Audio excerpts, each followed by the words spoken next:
Baik, perkenalkan nama saya Komarina Cynthia Dewi dengan NIM 2022641016 yang pada kesempatan ini akan menyampaikan presentasi mengenai granulomatosis orofasial yang merupakan level kompetensi 1B. Definisi dari orofasial granulomatosis adalah kondisi yang tidak normal serupa dengan kronisis yang disebabkan oleh inflamasi granuloma yang sering muncul disertai dengan cheilitis granuloma, yaitu pembengkakan kronis pada bibir.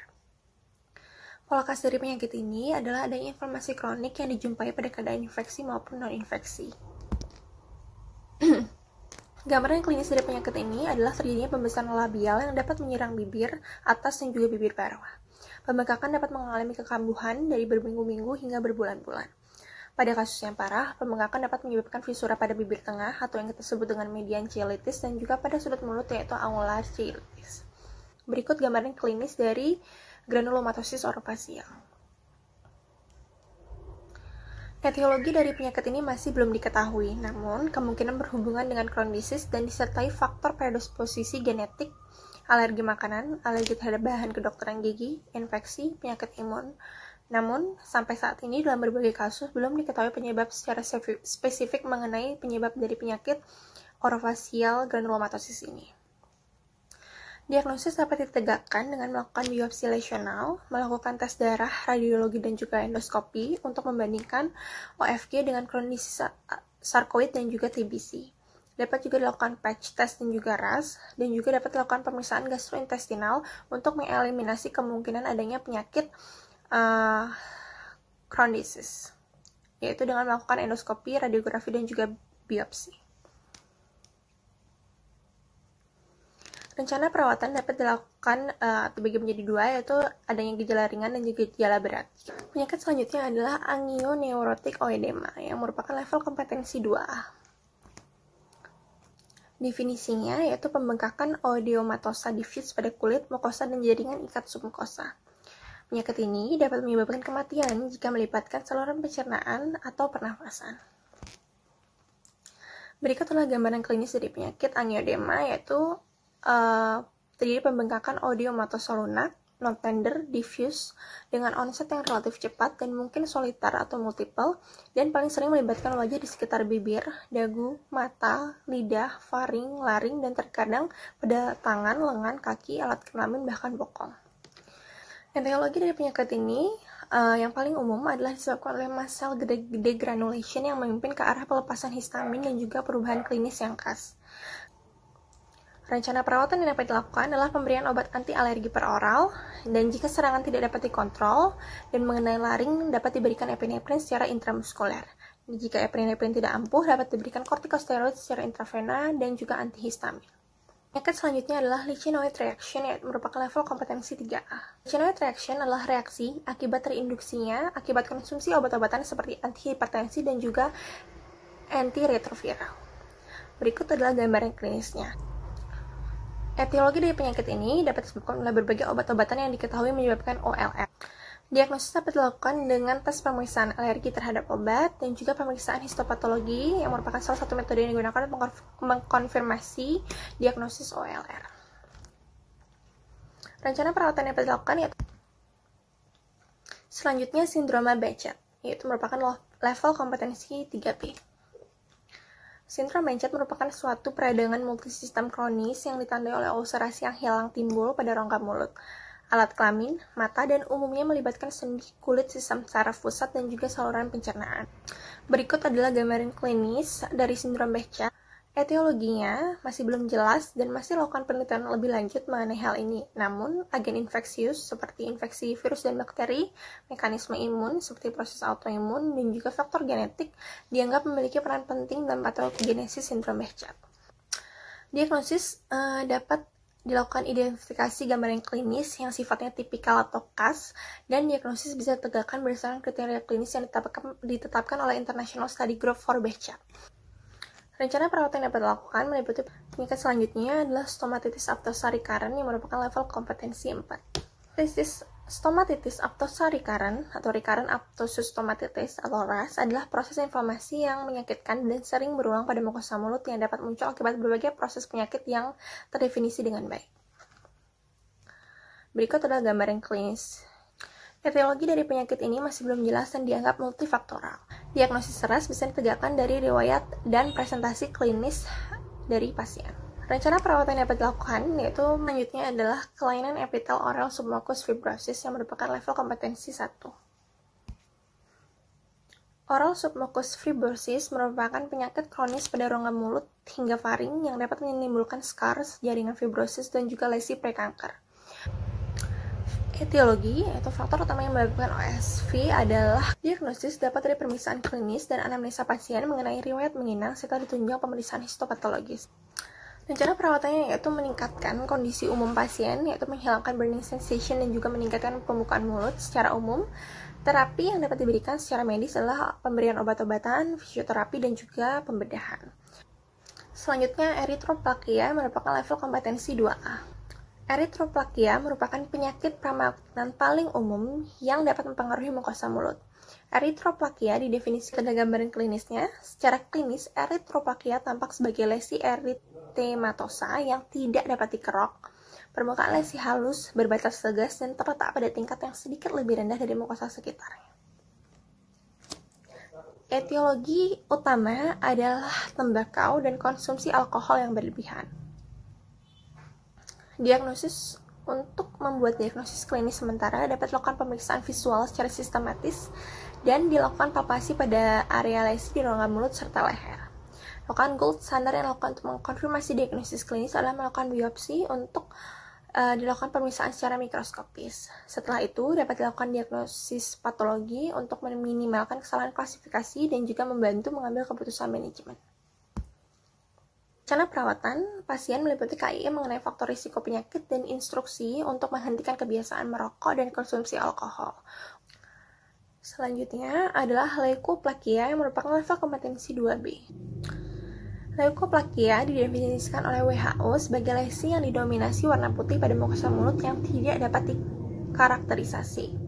Leukoplakia dikenal dalam dua bentuk, yaitu homogen dan non-homogen. Leukoplakia homogen memiliki lesi didominasi putih dengan tampilan datar seragam, tipis, permukaan halus, berkerut atau bergelombang di seluruh lesi. Sedangkan leukoplakia non-homogen merupakan campuran dari lesi putih dan merah yang mungkin datar, tidak beraturan, nodular, dan juga verrucous.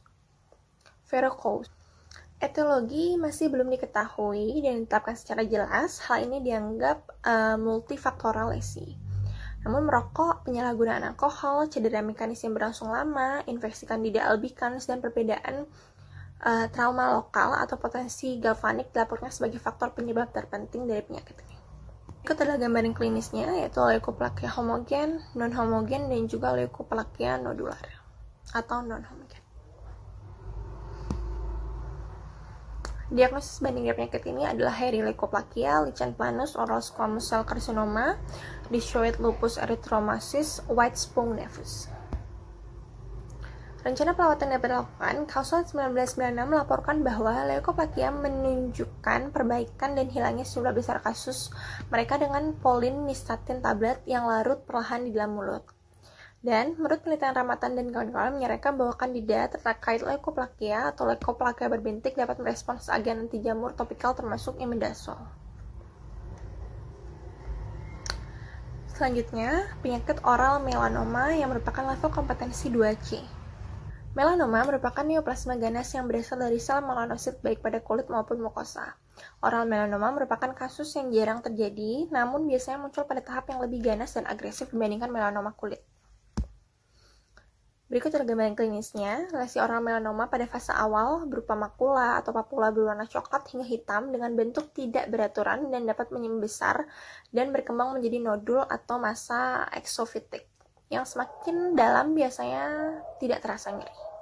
Dan pada tahap lanjut, lesi dapat menjadi nyeri, timbul ulcer, mudah pecah, dan dapat berdarah.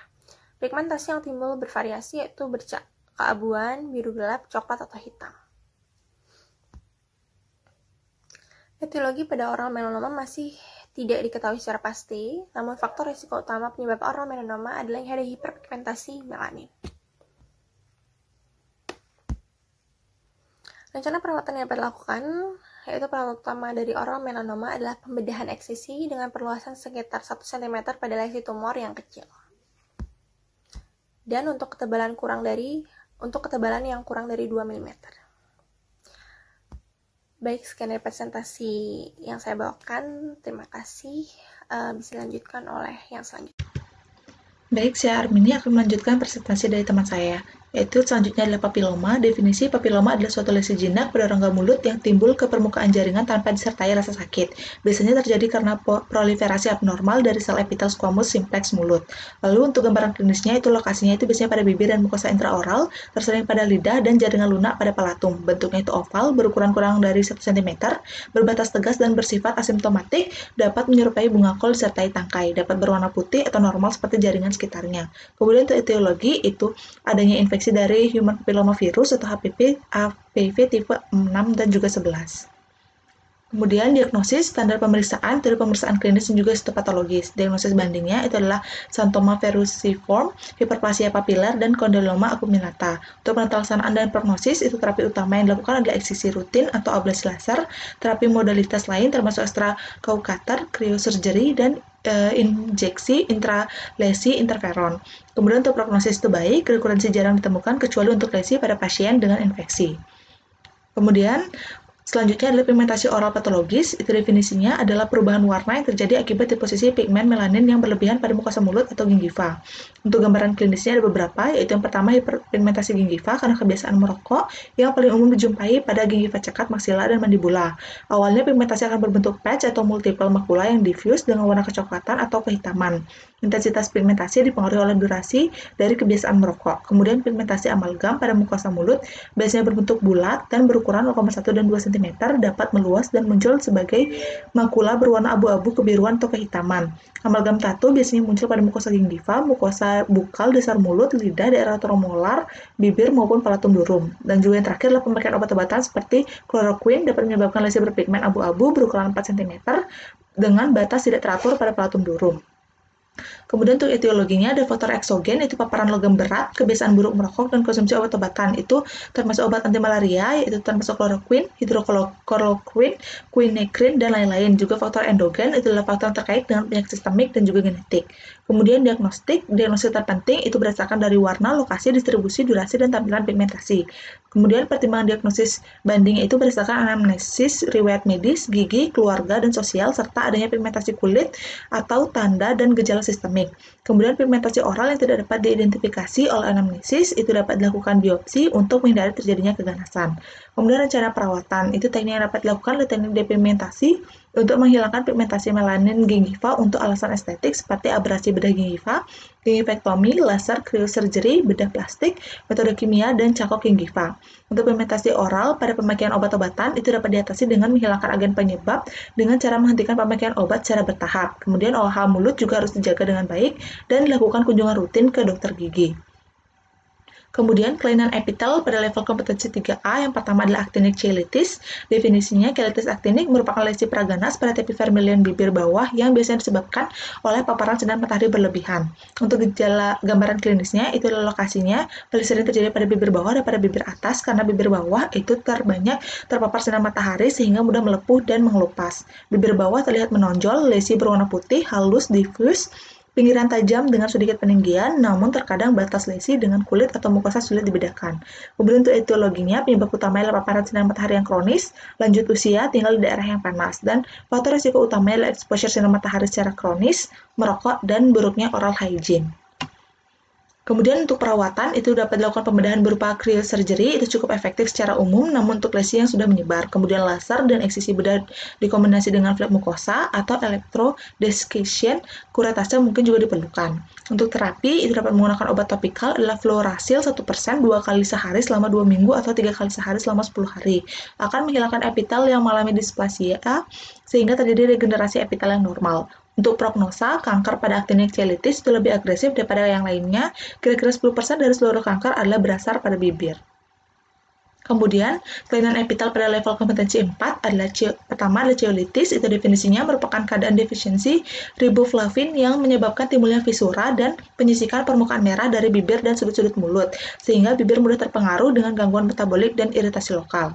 Untuk gambaran klinis, itu pada bibir yang cenderung kering dan mengelupas, serta vermilion bordernya tidak jelas. Untuk etiologinya, karena defisiensi nutrisi khususnya defisiensi riboflavin atau B12, infeksi mikroorganisme seperti Candida albicans dan Staphylococcus dapat mempengaruhi daya tahan tubuh host akibat defisiensi nutrisi. Kemudian rencana perawatan dan terapi itu melakukan peningkatan asupan nutrisi berupa konsumsi suplemen vitamin B2 dan vitamin C, sayur, buah, dan air disertai dengan terapi penggunaan Vaseline cream atau petroleum jelly untuk menjaga kelembaban bibir. Selain itu, penting untuk dilakukan edukasi terhadap pasien untuk rutin menggunakan obat sesuai dengan instruksi. Kemudian yang kedua adalah pigmentasi fisiologis. Definisinya merupakan kondisi adanya pertambahan pigmen dalam lapisan sel-sel epitel mukosa mulut akibat faktor endogen berupa deposisi melanin yang berlebihan. Untuk gambaran klinisnya, itu biasanya berwarna coklat, namun dalam perjalanan penyakit mukosa oral dan jaringan perioral dapat terlihat berbagai perubahan warna, termasuk coklat, biru, abu-abu, dan hitam. Pigmentasi fisiologis bersifat simetris, persisten, dan terjadi pada seseorang di segala umur dan tanpa melihat jenis kelamin tertentu. Ini juga dapat terjadi di lokasi mana saja. Untuk gambarannya itu bisa diffuse, padat atau tidak beraturan berupa bintik-bintik atau makula. Kemudian untuk etiologi, itu adalah berasal dari pigmentasi fisiologis ini berasal dari granula melanin yang diproduksi oleh sel-sel melanoblas. Hiperpigmentasi gingiva itu disebabkan oleh deposisi melanin yang berlebihan. Penyebabnya bersifat multifaktorial, yaitu faktor genetik, lokal, dan sistemik. Untuk diagnosis bandingnya, itu ada pigmentasi melanotik, sindrom Peutz-Jeghers, penyakit Addison, dan melanoma. Untuk penata laksanaannya, prosedur yang dapat menghilangkan pigmentasi gingiva adalah depigmentasi gingiva. Itu dengan dua teknik, teknik metode non-bedah dan juga bedah. Untuk metode non-bedah itu dilakukan dengan bahan kimia seperti campuran antara fenol 90% dan alkohol 95%, digunakan untuk menghancurkan jaringan sampai ke bawah lapisan sel basalis. Tetapi bahan kimia ini sangat berbahaya bagi jaringan mulut dan cepat timbul repigmentasinya.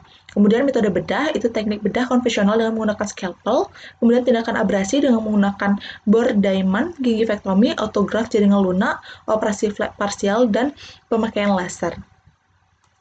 Kemudian yang ketiga adalah stomatitis nikotina. Definisinya merupakan lesi yang terbentuk akibat iritasi fisik akibat asap. Untuk gambaran klinisnya, stomatitis nikotina itu umumnya muncul sebagai lesi melingkar merah di sekitar lubang kelenjar ludah minor pada mukosa langit-langit keras. Selain itu, biasanya ditemukan juga penebalan epitel akibat iritasi yang berkepanjangan pada mukosa langit-langit. Untuk etiologinya, itu adalah terjadi akibat iritasi fisik yang diakibatkan oleh asap. Asap dengan suhu yang tinggi itu langsung bersentuhan pada mukosa langit-langit itu menyebabkan iritasi dan peradangan pada lubang kelenjar minor di langit-langit keras. Kemudian untuk cara perawatannya yang dapat dilakukan yaitu hiperplasia di sekitar lubang kelenjar ludah minor itu akan kembali normal setelah 2 minggu tanpa merokok. Jadi dapat dilakukan edukasi kepada pasien untuk berhenti merokok. Apabila setelah berhenti merokok tidak kunjung ada perubahan, maka dapat dilakukan biopsi untuk memastikan diagnosis. Untuk prognosisnya, pada beberapa kasus, prognosis dapat dikatakan baik apabila pasien dapat menghentikan kebiasaan merokok dan menjaga kebersihan rongga mulut. Selanjutnya adalah gangguan kelenjar saliva pada level kompetensi 2. Yang pertama adalah kista kelenjar liur, itu mukokel dan juga ranula. Yang pertama mukokel, definisinya mukokel adalah kelainan kelenjar ludah minor yang paling umum dan merupakan tumor jaringan lunak jinak kedua yang paling sering terjadi dalam rongga mulut. Gambaran klinisnya, lokasinya itu terletak di bawah bibir bagian bawah. Terus secara klinis itu ada 2 tipe, ada jenis ekstravasasi, itu terjadi akibat bocornya cairan dari saluran kelenjar ludah yang rusak dan asinus ke jaringan lunak sekitarnya. Kebanyakan terlihat pada kelenjar ludah minor. Kemudian yang kedua adalah jenis retensi, itu disebabkan oleh penyumbatan saluran kelenjar ludah yang umumnya terlihat pada saluran kelenjar ludah mayor. Untuk mukokeles muncul sebagai pembengkakan kristik berwarna kebiruan, lembut, transparan yang sering hilang secara spontan. Ketika mukosil ini terletak di dasar mulut, maka akan muncul sebagai perut katak, maka disebut dengan ranula. Yang kedua, untuk etiologinya itu terjadi atas trauma, itu karena kebiasaan menggigit bibir dan menjulurkan lidah juga menjadi salah satu faktor yang memberatkan. Kemudian juga obstruksi saluran kelenjar ludah. Untuk diagnosis banding itu ada fibroma, abses jaringan lunak lipoma, hemangioma oral, limfangioma oral, neoplasma kelenjar ludah jinak dan ganas, pemphigoid, cicatricial, dan lichen planus bullosa. Untuk penata laksanaannya beberapa terapi. Untuk terapi fase 1 adalah scaling dan root planning serta instruksi kebersihan mulut. Pasien diperagakan teknik menyikat gigi yang benar, kemudian pasien dianjurkan untuk berkumur dengan larutan chlorhexidine 0,2% 2 kali sehari selama 15 hari. Untuk terapi fase kedua itu adalah eksisi bedah lesi dengan anestesi lokal. Kemudian instruksi pasca operasi diberikan dan analgesik diresepkan kepada pasien. Kemudian pasien dipanggil kembali selama 1 minggu untuk melepas jahitan dan penyembuhan luka. Lalu yang kedua adalah ranula. Untuk definisi, ranula berasal dari kata Latin rana yang berarti kata, karena menyerupai perut kata. Ini berkembang karena trauma atau obstruksi saluran ekskresi kelenjar ludah yang terletak di ruang submandibular atau sublingual. Kemudian gambaran klinisnya yang paling umum dari ranula adalah unilateral asimptomatik terapi membesar secara bertahap kebiruan atau bulat, pembengkakan oval bersamaan dengan fluktuasi dan kompresibel. Untuk etiologinya, penyebabnya itu dibagi menjadi 2 kategori, yaitu suatu ekstravasasi itu tanpa lapisan epitel, paling sering yaitu saliva masuk ke dalam jaringan sekitar oleh karena adanya trauma pada ductus kelenjar saliva. Kemudian yang kedua itu suatu kista retensi, itu jarang terjadi, yang dilapisi oleh epitel dari epitel ductus. Selain itu, terjadinya ranula juga sangat berhubungan erat dengan diskontinuitas otot mielohyoid. Kemudian untuk diagnosisnya ranula dapat dilakukan dengan teknik aspirasi, FNAC, lalu MRI, USG, dan CT scan. Jika ukurannya kista berdiameter lebih daripada 2 cm atau tipe menukik, pemeriksaan penunjang seperti MRI, CT, atau ultrasonik itu dianjurkan. Dan jika ukuran kista kurang daripada 2 cm, FNAC digunakan untuk membantu diagnosis kondisi tersebut. Untuk diagnosis banding itu ada kista limfoepitelial, kista epidermoid, kista dermoid, tumor kelenjar liur, dan tumor mesenkim. Kemudian penata laksanaannya dapat dilakukan skleroterapi, marsupialisasi, dan eksisi dengan atau tanpa kombinasi dengan eksisi kelenjar saliva. Untuk penata laksanaan dengan pembedahan juga merupakan pemilihan yang utama. Selanjutnya, gangguan kelenjar saliva pada level kompetensi 3A, yaitu yang pertama, sindrom Sjögren. Definisi, sindrom Sjögren adalah penyakit autoimun yang menyerang saliva dan kelenjar lakrimal dan menyebabkan penurunan aktivitas sekresi karena infiltrasi limfositik dan penghancuran kelenjar eksokrin. Untuk gambaran klinisnya, sindrom Sjögren itu ditandai dengan seropaltemia dan serostomia, dan pasien biasanya juga memiliki manifestasi penyakit sistemik. Untuk pasien sindrom Sjögren sekunder, itu memiliki disfungsi lakrimal dan saliva selain penyakit jaringan ikat autoimun lainnya. Paling sering itu rheumatic arthritis. Kemudian untuk etiologi dari sindrom Sjögren saat ini masih belum diketahui pasti, namun terdapat beberapa faktor genetik dan juga non-genetik. Didapatkan adanya kaitan sindrom Sjögren dengan HLA, REDR, dan DK. Selain itu, etiologi sindrom Sjögren adalah hiperaktivitas kekebalan tubuh bawaan, disfungsi imun adaptif, genetika, lingkungan, dan juga gender. Kemudian untuk diagnosis sindrom Sjögren itu didukung oleh presentasi oral dan pemeriksaan laboratorium. Pemeriksaan dapat dilakukan oleh tes Kramer berfungsi memeriksa fungsi kelenjar lakrimal, tes Roux bengal atau skor diagnosis mata kering, kemudian pemeriksaan histopatologis, sialometri, sialografi, dan scintigraphy. Untuk rencana perawatan, prinsip penata laksanaan sindrom Sjögren adalah menggantikan fungsi kelenjar eksokrin dengan memberikan lubrikasi sehingga memperbaiki kualitas hidup pasien. Penerataan sindrom Sjögren pada mulut itu dapat dilakukan dengan terapi non-farmakologi, menggunakan hidrasi adekuat, menghindari iritan, mengkonsumsi minuman atau makanan rendah gula, bahkan bebas gula, dapat meningkatkan stimulus terhadap aliran saliva. Untuk perawatan gigi dan mulut serta obat kumur penting untuk mencegah dan mengurangi komplikasi termasuk infeksi kandida yang membutuhkan penanganan khusus. Untuk prognosis dari sindrom Sjögren tidak banyak diteliti, walaupun bukan penyakit ganas, dapat terjadi vaskulitis dan limfoma yang dapat menyebabkan kematian. Kemudian yang kedua adalah serostomia. Untuk definisi, serostomia didefinisikan sebagai keluhan mulut kering. Keadaan ini merupakan suatu gejala dan bukan merupakan suatu penyakit yang umumnya berhubungan dengan berkurangnya saliva oleh berbagai faktor penyebab. Gambaran klinisnya itu adanya keluhan mulut kering, pasien mengeluh tidak bisa bertolerir rasa seperti asam dan pedas, dan adanya perubahan pada rasa makanan. Adanya kesulitan berbicara, menelan dan pemakaian gigi tiruan, gangguan pengecapan, rasa sakit pada lidah, dan peningkatan kebutuhan untuk air minum, terutama pada malam hari. Hilangnya genangan saliva pada dasar mulut, mukosa terasa lengket bila disentuh dengan jari ataupun ujung gagang instrumen. Mukosa juga terlihat merah dan pada kasus-kasus yang lebih lanjut, permukaan dorsal lidah terlihat berfisur dan berlobul. Kemudian untuk etiologi itu dapat disebabkan karena obat-obatan yang dapat menimbulkan efek serostomia adalah obat-obatan yang punya efek kolinergik seperti antidepresan, antipsikotik, antiretroviral, dan muscle relaxan. Lalu yang kedua adalah usia. Xerostomia umumnya dapat terjadi seiring bertambahnya dengan usia. Kemudian terapi radiasi leher dan kepala. Untuk perawatan kanker telah terbukti dapat mengakibatkan rusaknya struktur kelenjar saliva dengan berbagai derajat kerusakan pada kelenjar saliva yang terkena radioterapi. Kemudian yang ketiga, itu gangguan pada kelenjar saliva. Itu beberapa penyakit lokal tertentu itu dapat mempengaruhi kelenjar saliva dan menyebabkan berkurangnya aliran saliva. Lalu keadaan fisiologis. Pada saat berolahraga, itu berbicara yang lama dapat menyebabkan berkurangnya aliran saliva sehingga mulut terasa kering. Lalu untuk rencana perawatan dapat dilakukan oleh history dan examination. Itu yang pertama, evaluasi dan penilaian riwayat medis dan gigi yang komprehensif, kemudian pemeriksaan kepala dan leher yang komprehensif, penilaian laju saliva, tes darah itu ketika diduga terjadi terkait penyakit sistemik, kemudian biopsi, dan kandida smear atau culture, melihat adanya kandidiasis dan kebutuhan terapi jamur.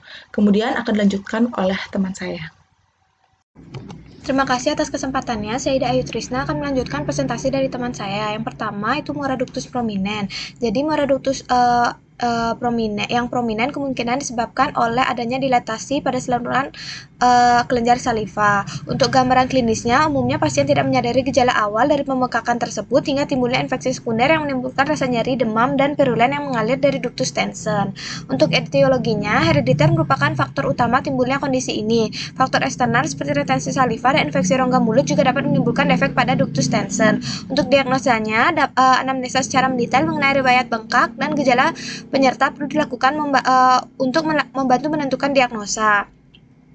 Rencana perawatannya, pada kasus dilatasi ductus tanpa gejala infeksi, perawatan dapat dilakukan dengan terapi konservatif, drenase retensi saliva, menjaga OH, banyak minum air, dan mengunyah permen karet untuk menstimulasi sekresi saliva sehingga mencegah timbulnya infeksi sekunder.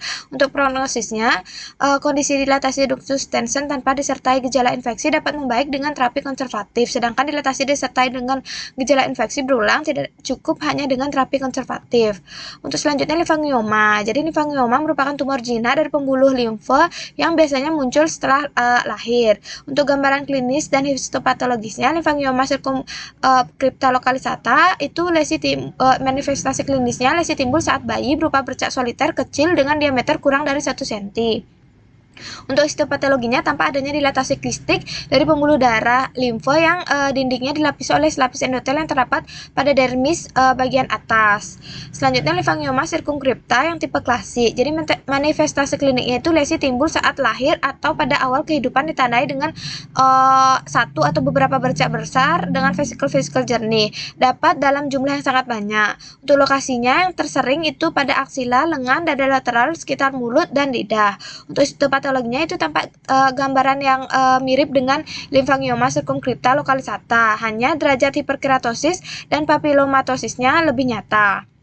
Untuk limfangioma cavernosa, manifestasi kliniknya itu lesi berupa suatu pembekakan jaringan subkutan dan yang sirkumkripta atau diffuse dengan konsistensi lunak seperti lipoma atau kista.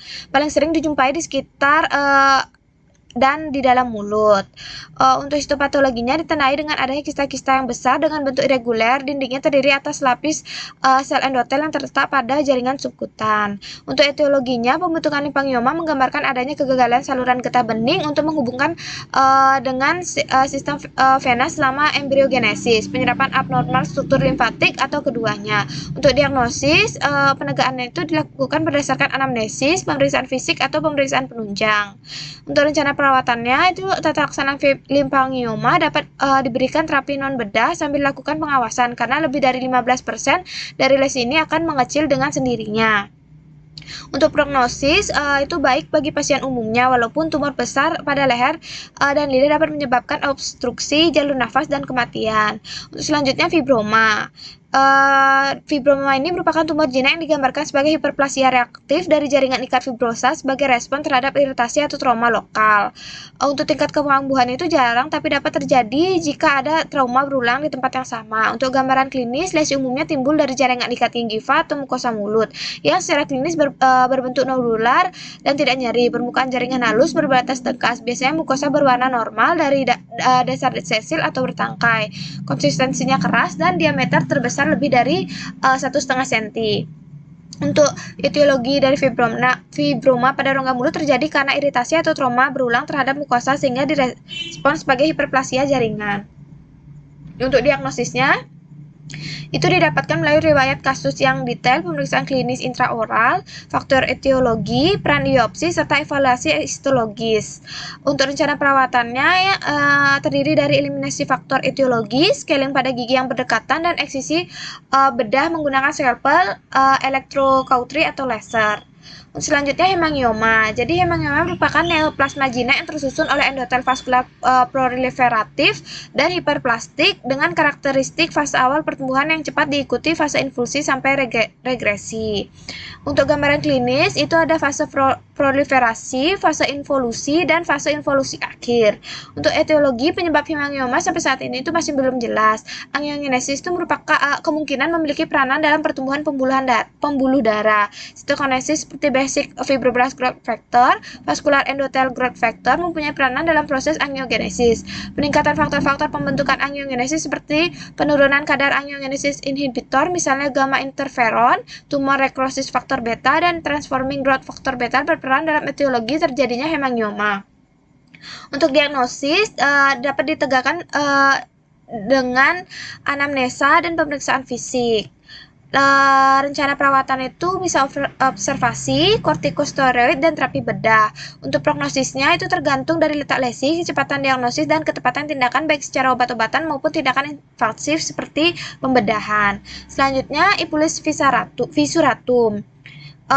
Epulis fissuratum ini merupakan pertumbuhan pseudotumor dengan derajat hipertrofi dan hiperplasia yang bervariasi yang disebabkan oleh iritasi kronis akibat adaptasi protesa yang buruk dan terletak di atas jaringan lunak sulcus vestibular. Untuk gambaran klinisnya itu ditandai adanya lesi yang muncul sebagai proliferasi hiperplastik tunggal atau multiple memanjang pada sulcus gingivolabial. Lipatan ini sering menimbulkan ulcerasi yang menyakitkan di bagian dasarnya. Untuk etiologinya itu disebabkan oleh kombinasi dari beberapa faktor lokal maupun umum. Di antaranya oral hygiene yang buruk sebagai faktor lokal yang paling memperberat. Untuk diagnosisnya ditegakkan berdasarkan pemeriksaan klinis dan jika perlu dilengkapi dengan pemeriksaan histologis dan pemeriksaan radiologis. Rencana perawatan dari Epulis fissuratum ini dapat dibagi menjadi dua jenis, yaitu konservatif dan eksisi bedah. Selanjutnya, Epulis gravidarum. Jadi, Epulis gravidarum ini mempengaruhi sekitar 5-10% kehamilan dan umumnya terjadi pada saat trimester kedua dan ketiga. Didefinisikan sebagai lesi inflamasi dan hiperplastik yang berasal dari mukosa, bukal, dan terutama dari jaringan gingiva. Untuk gambaran klinis, itu terlihat adanya lesi halus atau berlobus, berwarna merah muda, merupakan pertumbuhan jaringan eksofitik yang berlebih dan berkembang dalam beberapa hari sampai minggu pada dasar bertangkai atau sesil dan mudah berdarah ketika disentuh. Untuk etiologinya, itu kemungkinan besar terjadi sebagai akibat dari perubahan hormonal. Tingginya kadar progesteron akibat kehamilan dapat mempengaruhi gingiva. Selain itu disebabkan karena kebersihan mulut yang kurang, radang gusi kronis, penggunaan terapi hormonal, antihipertensi, antiepilepsi, dan obat-obatan imunosupresif. Untuk diagnosisnya itu ditegakkan melalui pemeriksaan, dibuat berdasarkan riwayat pasien dan temuan klinis klasik. Rencana perawatan itu dapat dilakukan eksisi bedah dengan metode konvensional atau laser. Untuk prognosisnya, manajemen konservatif dan monitoring yang ketat dapat memberikan hasil yang baik. Selanjutnya epidermolisis bullosa. Kelainan genetik yang jarang terjadi. Ini merupakan kelainan genetik yang jarang terjadi yang ditandai dengan kulit yang rapuh secara mekanis dan adanya lesi blister atau erosi pada kulit, mukosa atau lapisan endotel, lapisan epitel organ sebagai respon terhadap trauma yang ringan. Untuk gambaran klinisnya itu dapat ditemui adanya lesi blister yang sebagian telah pecah atau tertinggal sebagai krusta erosi. Ulcerasi juga dapat ditemukan pada membran mukosa mulut, nasofaring ukular, saluran pencernaan, dan sistem genital. Untuk etiologi dan EB merupakan kelainan genetik yang disebabkan oleh adanya mutasi gen. Untuk diagnosisnya harus didasarkan pada riwayat klinis pasien, tanda dan gejala, histologi, mikroskop imunofluoresensi, fluoresensi langsung dan tidak langsung, dan pengujian genetik. Untuk rencana perawatannya itu dapat mengurangi jumlah dan keparahan luka untuk mengurangi resiko kanker kulit, kontrol infeksi, dan mencegah komplikasi. Untuk selanjutnya sindrom Peutz-Jeghers. Jadi sindrom Peutz-Jeghers atau SPJ ini adalah kondisi dominan autosom mukokutan yang terkait dengan melanin ekstensif, pigmentasi, dan pembentukan polip hamartomatous usus. Untuk gambaran klinisnya itu terdapat bercak-bercak bulat oval kehitaman, pigmentasi coklat, didistribusikan secara tidak teratur pada mukosa mulut, bibir, lidah, dan langit-langit palatum. Gambaran klinis sindrom Peutz-Jeghers ini juga ditandai dengan adanya hiperpigmentasi yang hadir sebagai makula mukokutan di bibir dan di sekitar mulut, mata, lubang hidung, dan pada mukosa bukal. Untuk etiologi dari PJS ini tidak jelas. Jadi sindrom Jeghers ini tampaknya merupakan mutasi gen germline dari STK11. Untuk diagnosisnya itu dari sindrom Peutz-Jeghers ini dikonfirmasi berdasarkan keluhan, data objektif, dan laboratorium, dan metode penelitian instrumental. Untuk rencana perawatannya ada dua modalitas dasar dalam diagnosis dan pengobatan hematoma usus halus, seperti enteroskopi intraoperatif dan enteroskopi balon ganda. Yang selanjutnya itu pemphigoid. Jadi pemphigoid ini berasal dari bahasa Yunani, artinya bentuk dari lepuh. Mukos membran pemphigoid adalah suatu kelainan autoimun kronis ditandai dengan suatu blister atau gelembung yang mengenai membran mukosa. Mukosa yang terlibat adalah mukosa rongga mulut, konjungtiva, nasofaring, esofagus, laring, dan mukosa genital. Untuk gambaran klinisnya itu bisa berupa ulcer keunguan, erosi yang tertutup penutup membran, patch kemerahan, blister, berukuran 1 cm dengan margin tidak beraturan dan halus. Untuk etiologinya itu tidak diketahui secara pasti, tetapi diduga merupakan reaksi autoimun yang dipicu oleh penggunaan obat-obatan. Untuk diagnosisnya itu dengan melihat gambaran klinis, melakukan pemeriksaan ekstraoral dan intraoral, serta pemeriksaan penunjang berupa biopsi dan direct immunofluorescence. Untuk penata laksanaan itu menggunakan kortikosteroid topikal ataupun sistemik tergantung dari tingkat keparahan penyakit, dan penggunaan obat kumur, antiseptik, atau antiinflamasi juga disarankan. Sekian presentasi dari saya, terima kasih.